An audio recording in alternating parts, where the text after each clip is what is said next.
I've had this laptop for 2 weeks now, and I've decided to do a little bit of a review follow-up to let you guys know how I feel about it. So this is the Lenovo Thinkbook 13s. It's the AMD variant, and it is the second generation. This laptop does come in a 14-inch model and a 15-inch model. They do have different specs on offer though, so you need to be aware of that before you jump into it. The specs on this specific machine, I'll just let you know when you jump, so you know what I'm working with.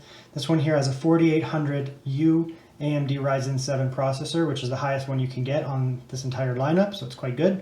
8-core 16-thread. You can get this specific laptop, the 13S, with a 4600U if you want, so the lower processor. It doesn't have dedicated graphics, rather it has the Vega 8 integrated GPU at 1750 megahertz, which is surprisingly good actually. The 4600U option again would have a lower spec integrated graphics. In terms of storage, this one here has 512GB Western Digital PCI Express NVMe SSD. The SSD is a little bit of an odd form factor at 2242, that's the form factor, rather than 2280, which is more common. So don't buy this laptop if you know at like a 128 or 256 if you're immediately intending to upgrade it, because while you can find those form factors, there are far less on offer. They seem to be a little bit more expensive, just probably due to the supply, and there's not as many like mainstream offering from mainstream brands. So that's something to be considerate of when you buy it. This one has 16 gigabytes of RAM. It does come with the option of getting 8 gigabytes, but again, it's soldered, so I didn't want to go any lower. This specific model, the 13S, has faster RAM than the 14 and 15 inch, so it has 4266 megahertz.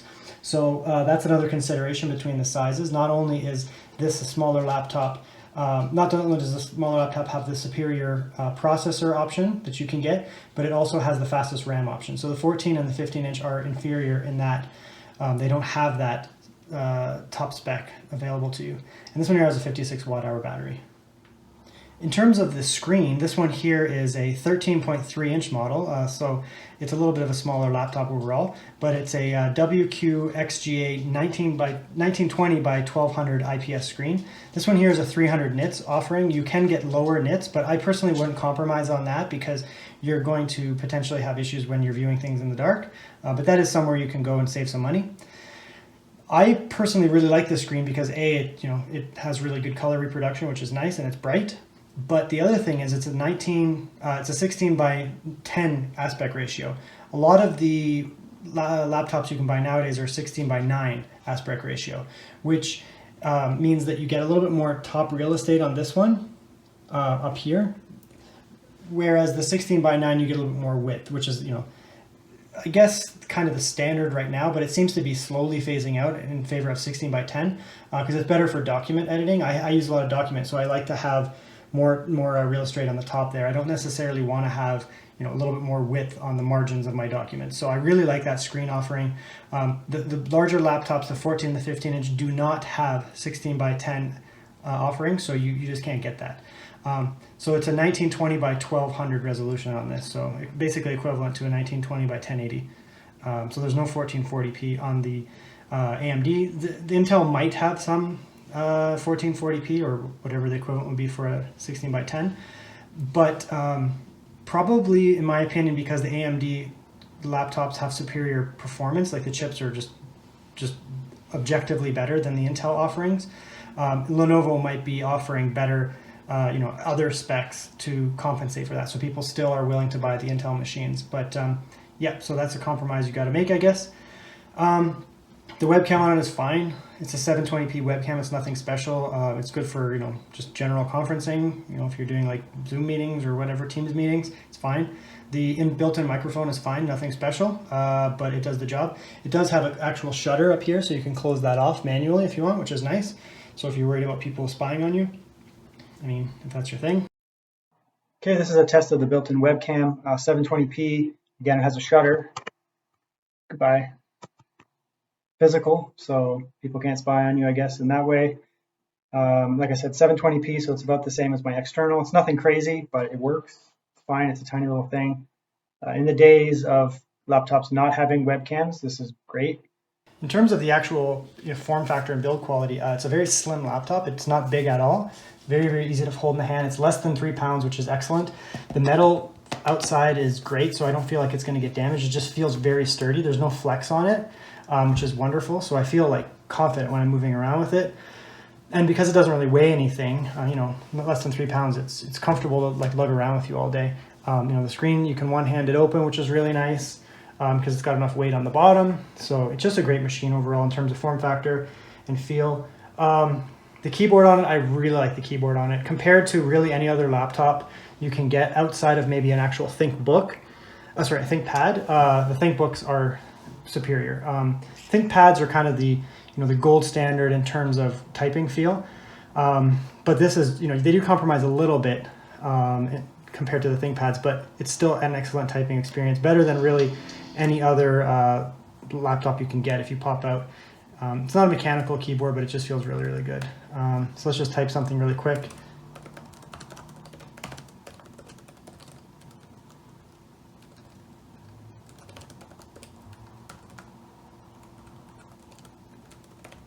So it's fine. It's very quiet, actually.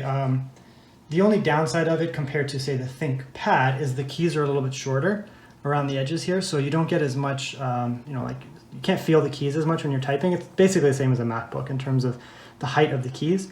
The keyboard feels better than a MacBook, but it's the same height. So for a touch typist, like I'm a touch typist, and I prefer to have you know, slightly higher keys. But I went from a Thinkpad to this, and it's fine. I don't have any issues. I type hours and hours every single day for my studies. So I mean, I have I'm not compromising by getting this laptop basically over a Thinkbook.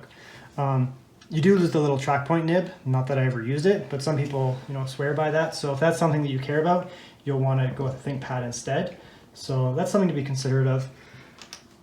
In terms of I/O, you don't have other options. If you go with a 13-inch, you basically get the same across the board. So you get USB-C, which is also doubles up as a charger, so you get power there. You can display through that as well, which is, I mean, great. It's the previous model, the first generation of this exact laptop, had a proprietary charger, which I didn't like, because, you know, this is nice. You can just plug any USB-C in there and you're fine. HDMI out, whatever, it's fine. It's a 2.0 speaker, or headphone in, and that's the microphone there. And then you get 2 USB 3 ports on the side. So you don't get a lot of I/O. You only get basically 3 ports for, you know, like USB ports. If you get the 14-inch model, you do get an extra port. So you get an extra USB-C port if you care about that. If I/O is absolutely critical to you, you're going to want to go with the larger option, the 13 or the 15. The 14 or the 15-inch, just to get that extra I/O. I don't need more I/O than I have. I can get an adapter, and because the 13-inch model has all-around superior specs, it has the absolute top of the line compared to for the lineup. You know, you can't even get the 4800U in the other 2 variants. So, I mean, that was a no-brainer for me, and the screen ratio is better for me. So, yeah, so that's the I/O. It's fine. It's not like groundbreaking. There could be more, there could be less. It's enough, I guess, for me. If that's a consideration of you, though, you might want to, you know, go up in size. Battery life on the machine is actually really good. I get, you know, this has been on for a little while. I'm at 89%. It says 6 hours, 7 minutes. It probably lasts on average about 8 hours for me. Just, you know, standard use. If I'm doing something heavy with it, it might drop down a couple hours, but I don't tend to do that unless it's plugged in anyways. But I mean, you're getting all day battery power, 8 to 10 hours for just like document editing, I guess. So that's fine. If you do need to carry around the charger, it's not a very big charger. It's a 65 watt charger, so it's not going to be basically prohibitive to carry around with you. It's decent enough. You can just pop it in your bag, but you know, if you're just out for the day, you'll be fine with what it has. In terms of heating, I'm actually very impressed with the machine. It doesn't get hot. So I ran stress tests on this, like several different stress tests, maxing everything out, and really it didn't get above 60 degrees. So 55 to 60 degrees on the GPU and CPU. They just stuck there. The fans were going, but they weren't overly loud. So the fans on this, like right now, it's totally silent. You can't hear it. If I'm watching YouTube, they might turn on, I guess. You can't hear them, but I don't think they kick on most of the time. If you're playing games, they will kick on, but it's not loud. It's not prohibitively loud whatsoever. Now there is a setting in the BIOS you can go into, and you can change it from smart cooling to basically it's like extreme mode, and it actually supplies more power to the chip. So it goes from 25 watt to 35 watt, which means it gets hotter, which means the fans are louder. So you will get louder fans, but you have more potential there for performance, which is really good if you're doing, I guess, video editing or, something like that, or, or gaming, I guess you could kick that on there. So that's a consideration. So in terms of the actual like fan noise, you have the intake all the way on the bottom, all along the bottom there. So when you're sitting on your lap, for example, your knees aren't going to block the whole thing, which is nice. You get this little raised rubber bit here, which doubles up, to get the bottom off the I guess the surface of whatever you're working on, so you get more air intake. And the cooling, actually, the outflow comes out of there. So just like a MacBook, the air comes out of that top area there. So it's quiet and it doesn't blast into your legs, which is nice. So you're not getting like your thighs melted if you do put it on your lap. Again, it's not hot anyways, and half the time the fans aren't even on, so that's fine.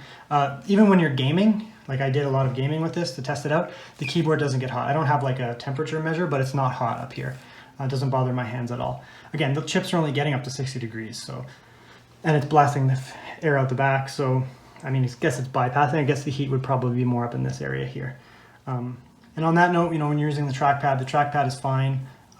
It's actually like a precision trackpad, so it works well. It's big enough. It's nothing special. It's better than the nib for me, but it's a good trackpad. Nothing to complain about. No issues with that. And so performance, that's the big one here. I mean, we're getting a Ultrabook, a 13-inch Ultrabook, thin and light, below 3 pounds. So you expect moderate performance, but then you'd buy this and you'd be absolutely blown away by the performance of the machine.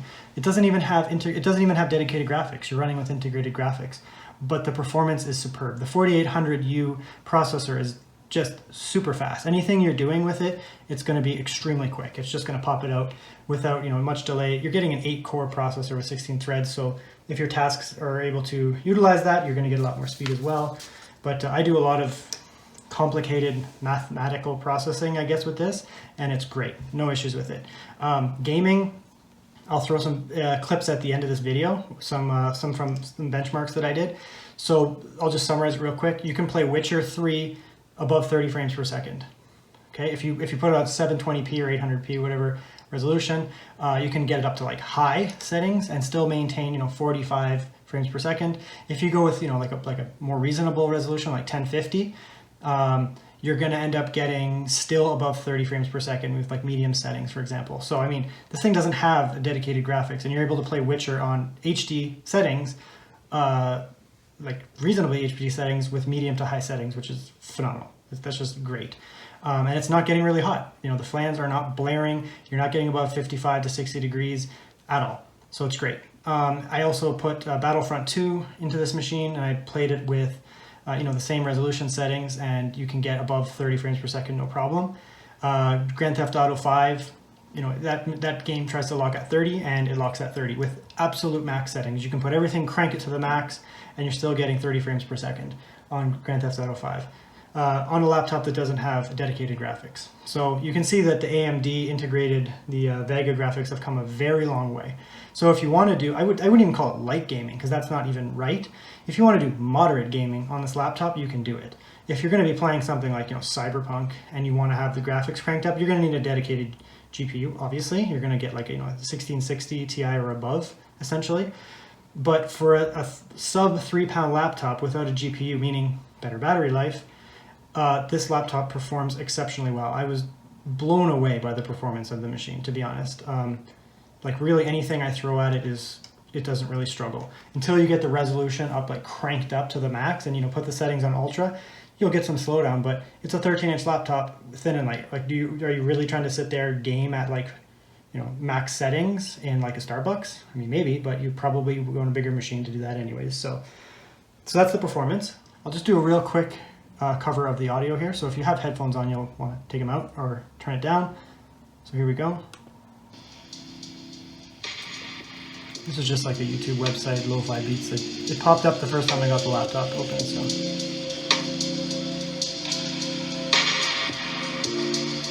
So decent bass response. It's not tinny. And it's loud. You may not pick it up as an iPhone, but it's very loud. So that's great. In terms of color reproduction, it's great. Not going to be able to tell on my iPhone that I'm recording with, but the screen looks really nice. It actually looks dark on the iPhone. It looks much brighter in person, but yeah, that's great. You know, and the laptop really has everything. It has great sound, it has great video. You can game on it, do like moderate level gaming, I would say. With that processor being so powerful, you can do a lot of, you know, anything that requires heavy CPU usage, it can do it, obviously, especially if it utilizes multiple cores. So, I mean, if you're going that route, you're definitely going to want to go AMD over Intel anyways, because you get more cores typically and better performance. You're going to get better battery life, so it's a really good machine. I'm not a Lenovo like fanboy. I think that the low-end Lenovos are not that great, to be honest.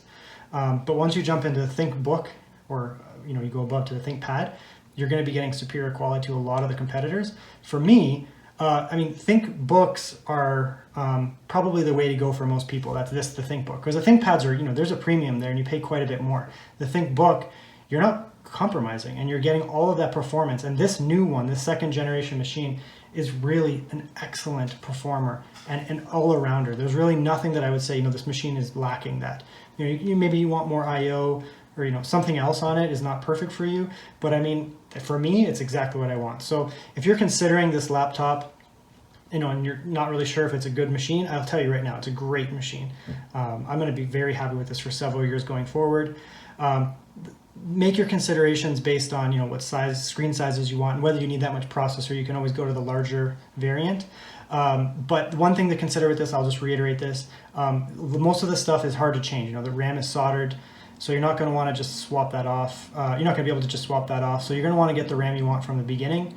So, you know, get the specs that you want from the beginning and roll with that, rather than trying to upgrade it after the fact, because it's not really designed for, like, modular, so you can upgrade a lot of things as you go along.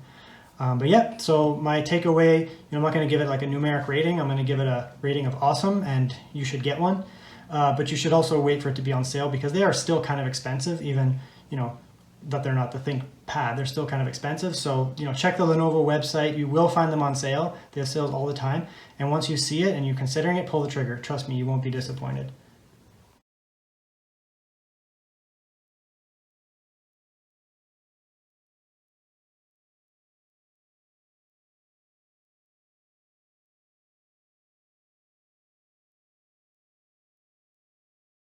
Advance. Defend the base at all costs.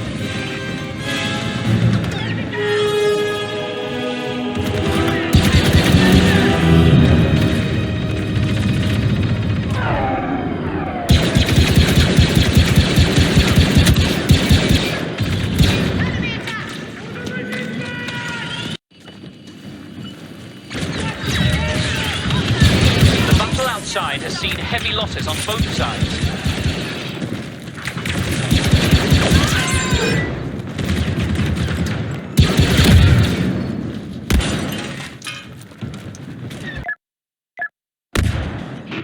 Keep together to avoid ambush.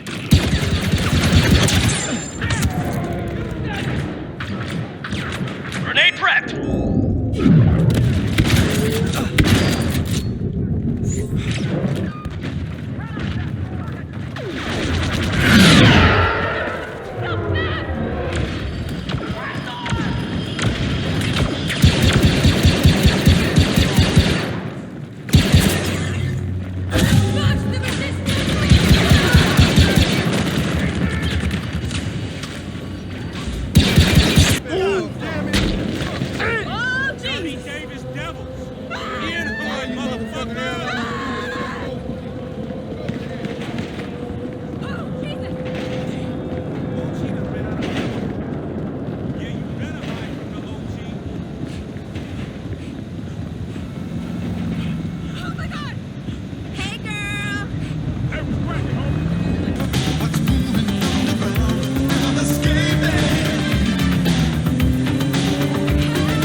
Eternal flame will burn away our sin.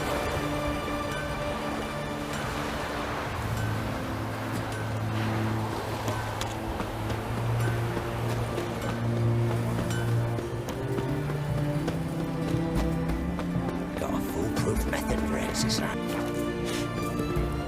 You can learn a great deal when you clip in a pair of pincers or wine. Stay out of my way.